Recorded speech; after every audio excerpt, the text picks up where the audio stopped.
I'm an Indigenous geneticist in the space of human genomics, and I do a lot of work in terms of understanding just how important it is to assert Indigenous data sovereignty in all spaces related to genomic data that concerns Indigenous peoples worldwide.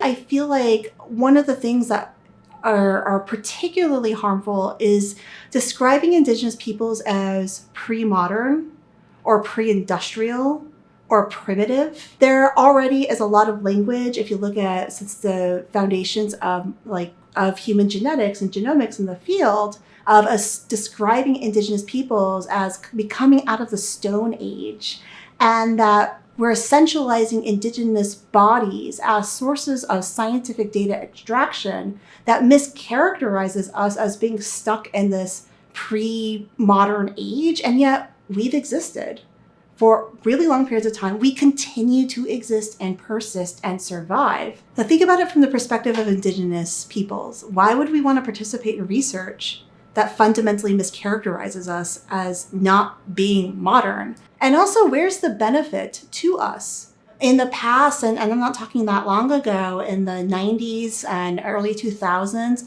many of the early large-scale genome diversity projects looked to Indigenous bodies as sources of data extraction. In the language of the Human Genome Diversity Project, the National Genographic Project, Indigenous peoples are considered like scientific fonts or fountains for discovery to benefit humankind, and really nobody seemed to care that our people were being persecuted, were being exploited, that our rights in this domain were not being recognized.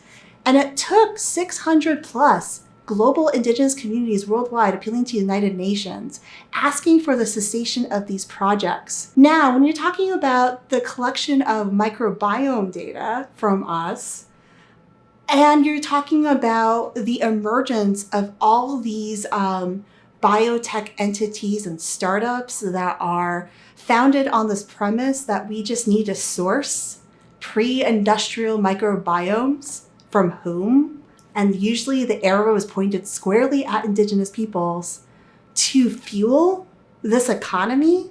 Why would any of us want to participate in that kind of research? And this is why it's so important to include Indigenous peoples, communities, and scientists to helm these research questions. Because if it's about us, and fundamentally it is, then it needs to include us equitably.